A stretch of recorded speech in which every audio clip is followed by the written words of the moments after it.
What is the greatest comeback to an insult you've ever heard? My best friend, after an argument with some kid from our school in a shop, we began walking away down the street. Kid, where you going, pussy? Friend, your mom's house. Kid, my mom lives the other way. Idiot. Friend, nah, I meant your real mom.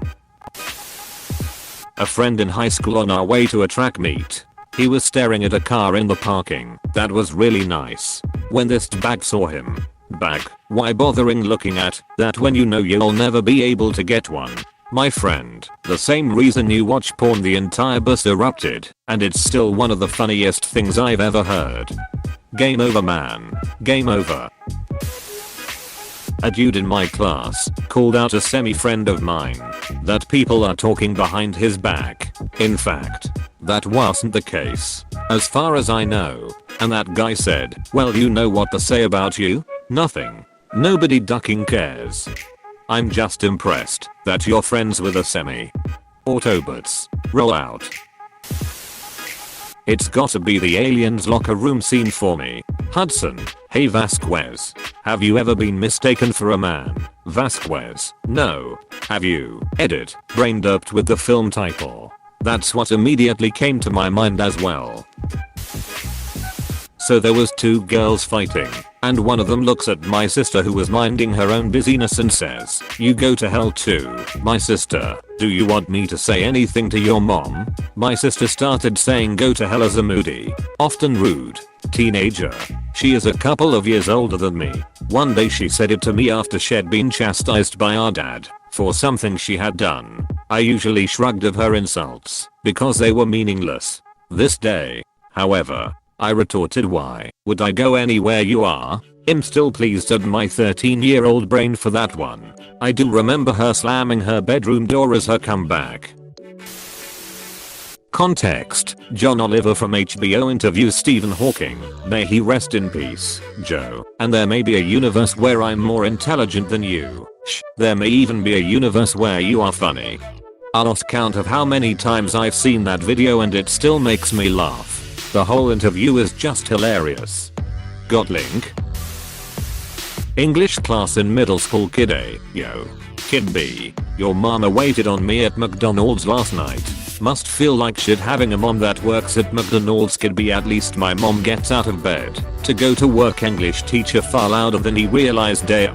The rest of us were laughing so hard. The teacher next door popped her head in to see what was going on. I love it when the entire class laughs enough to bother the teacher next door. Overheard by me, the school bus driver. One 5th grade student was belittling a 1st grader when it was time for a comeback. 1st grader shouts out, congratulations. The bewildered 5th grader had nothing to say and went to sit down with her friends in the back of the bus. Okay, that's kind of ducking adorable. Joe Pine interviewing Frank Zappa. Joe, I guess your long hair makes you a woman. FZ, I guess your wooden leg makes you a table. Apostrophe. How does a dude named Pine have a wooden leg? What if it's mahogany or oak? Hahaha, I didn't even think about that. Good stuff. Many years ago, when we were about 18, a friend of mine was arguing with another person we knew. This person was trying to be a badass and intimidate my buddy. He says me feet are registered. Without missing a beat, my friend replies swear, health and sanitation. 40 years later I still crack up at this when it comes to mind. What does my feet are registered mean? He meant that he was an expert martial artist who had to register with law enforcement because his feet were lethal. In reality, they were, but only because he stunk from infrequent bathing. I asked my mother why she always wears makeup despite being in her 40s. She told me she wears makeup so she doesn't look like me. Edit, I was 9. Savage. Ruthless. A guy makes fun of his bald friend by rubbing his head and saying, wow, your head is as smooth as my wife's bottom. The friend also rubs his head and says, wow, you're right. Apostrophe. That had to hurt. That's a lot of damage. David Letterman, I'm not as dumb as I look. Tina Fey, how could you be? I miss Tina Fey in movies. 30 Rock made me question if I may not have a thing for older women at that time. At least 90%. because she's so funny and likable. I used to work with this like 70-year-old woman. She was a supervisor. And one day one of the ladies who worked with us told this old lady to kiss my ass, and the old lady replied, "Where do I start? You're so fat your crack goes all the way up your back." Gran, how many times do we have to tell you, we are not a crematorium? When you deal out sick burns like that, you can make any place a crematorium. Someone yelled out in a Walmart, "I'm not ashamed of who I am." Another voice echoed back, "That's your parents' job." Back in middle school I was at Walmart with a friend of mine looking for pants. Being a tomboy, I like to wear baggy boys pants. Nor did I wear Macup. Another kid came up to me and snarkily asked PFFD, "What are you, a boy or a girl?" And without missing a beat I responded, "Why? Do you think him hot?" He just got flustered and walked away mumbling obscenities. This was the 90s, so that gender question actually was insulting to my 14-year-old brain. Not the greatest, but I still hold pride for my quick wit back then. Too bad that's all gone now. For some reason everyone in high school thought I was a lesbian. So a straight dude in my grade walked by me and was trying to make fun of me / gay bash and said, "Well, at least I don't like girls." I just kinda stared at him and waited for it to click. /view 200D. 18th century British radical politician John Wilkes was told in Parliament by a political opponent, "Sir, I do not know whether you will die on the gallows or of the pox." Wilkes shot back with, "That depends, my lord, on whether /0 I embrace your lordship's principles or your mistress." Imagine hitting someone with such a burn that people are discussing it 250 years later. Even better, ancient Greece. Philip II preparing to invade Sparta. "You are advised to submit without further delay. For if I bring my army into your land, I will destroy your farms, slay your people, and raze your city." Sparta's reply: "If neither Philip II nor his son Alexander the Great attempted to conquer Sparta. If you weren't so stupid, what would you be?" asks the husband. The wife replies, without even skipping a beat, "Single. Haha. Love it. Nice one." During WW1, Switzerland had a tiny standing army, but they were very skilled marksmen. Wilhelm II of Germany asked what 250k Swiss troops would do if he decided to invade with 500k German troops. The Swiss said, "Shoot twice and go home." Switzerland is actually neutral now, in part because they were such good fighters. Many European countries hired Swiss mercenaries to fight for them. At least, that's what I heard in a YouTube video. Yeah, but nowadays is just to avoid getting wrecked by any enemy Switzerland might face, since it is in the middle of Europe and with a very small army. Definitely a great comeback, but not to an insult, more to an annoyance. I was a camp counselor for a few years at a summer camp. One day my group took a hike to a large rock where we had lunch. My campers were between 8 and 10 years old. This one kid we'll call Jeff keeps poking another kid we'll call Matt in my group to look at this hole in the rock. It's so cool. It's like 6 inches deep and the other kid is clearly getting annoyed just trying to eat his lunch. He keeps shoving sticks into the hole and trying to get everybody to look at it. Finally Matt just puts down his sandwich, looks at Jeff, and goes, "I'll be 6 inches deep in your mom later if you don't shut up." I was trying so hard to be stern with this kid for saying something so inappropriate, but I kept cracking up. It was just such a disproportionately ridiculous thing to say coming from a 9-year-old. To be fair, those are impressive numbers from a 9-year-old, or someone on Reddit. My grandma got into a fight at the grocery store with a guy who told my 9-year-old brother to move the duck out of the way. They were going at it, and his final words were, "Suck my dick, bitch," she said across the store, if I could find it. Bitch, edit, not Walmart. Even better oldie. Grammar don't play. Ahish's always trying to fight somebody. There's a story about Margaret Asquith, a British socialite and author, meeting Jean Harlow and correcting Harlow's mispronunciation of her first name. No, the T is silent, as in Harlow. There's a story about Margaret Asquith, a British socialite and author, meeting Jean Harlow and correcting Harlow's mispronunciation of her first name. No, the T is silent, as in Harlow. Same era, I guess. Roughly, an actor and a writer who hated each other were meeting some executive and waiting in his office together. Cold silence between them, till the writer said, "Your face has deep lines. Your writing doesn't," was the instant reply. I was the one insulted, but not the one with the comeback. I was out with a co-worker and her friends, and my buddy and I were leaving a little too early for her sensibilities.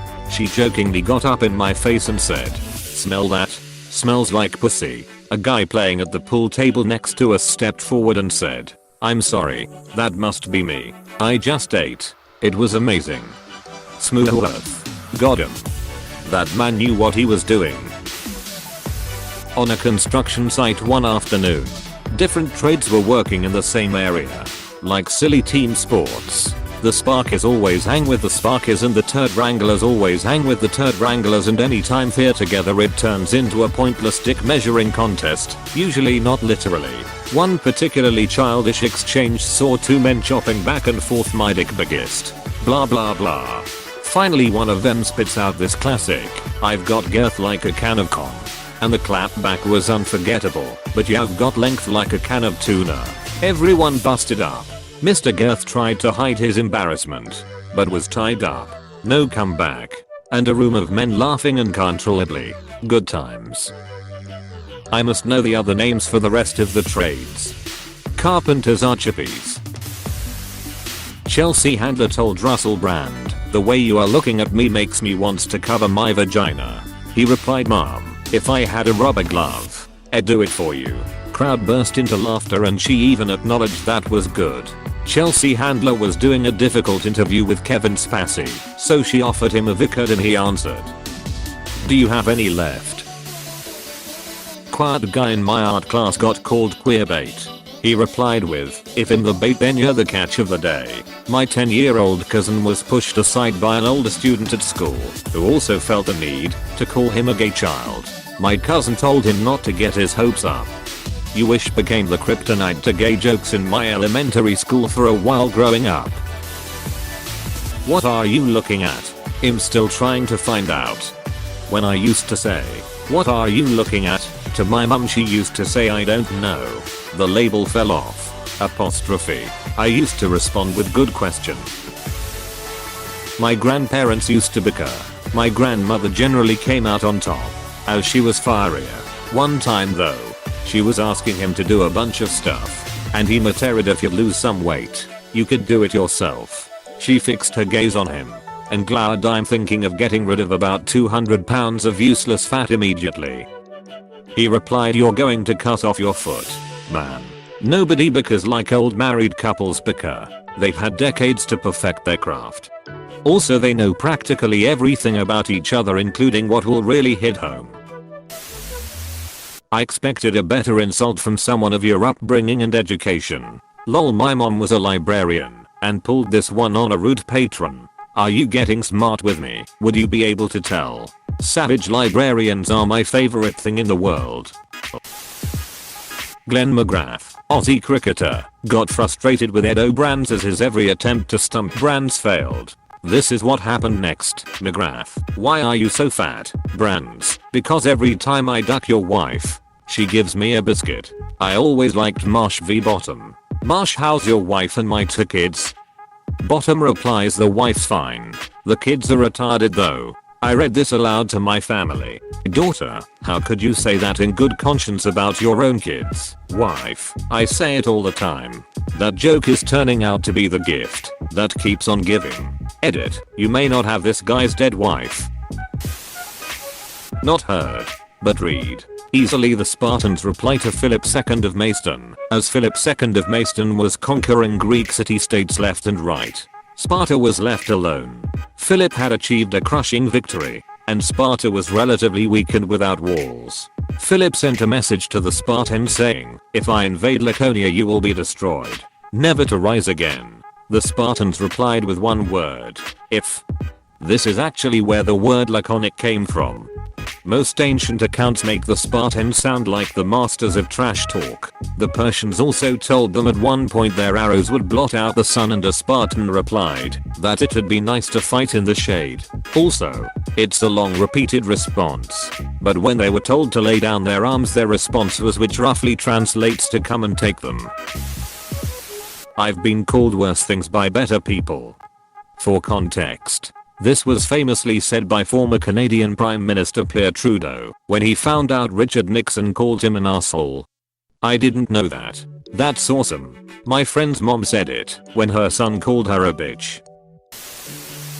A friend of mine was getting bitched at by these two identical twin girls in a class I had once. He replied with a troubling look on his face and said, if you two are identical, how come only one of you are hot? That dude played the long game as those two girls looked rather perplexed for the rest of the session.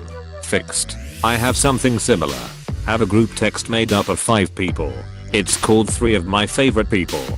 When I only had one granddaughter, I always told her she was my second favorite granddaughter. When the second one came along, she told me now I'm third. Right? On an Indian roast show, there were 2 bald twin brothers and the roaster told them, you two confuse me on a biological level. You two look like testicles, but you are both assholes. I'm still waiting for an opportunity to use that. Reminds me of Rodney Dangerfield talking to the bald twins in Easy Money. Why don't you two put your heads together and make an ass of yourselves? Saw a clip of a stand-up comedian the other day, and he says something along the lines of, the first time I had sex it was terrible. The first time I had sex. And a woman chimes in with, you mean yesterday? Crowd laughs for a while, and while the comedian is waiting for them to calm down, you can see the gears turn in his head. Once it gets down to basically a few chuckles, he just says, glad you remember, and the crowd just lost their shit. It was amazing. Okay, now we need the source of this clip. Hey, thanks for watching, and don't forget to subscribe.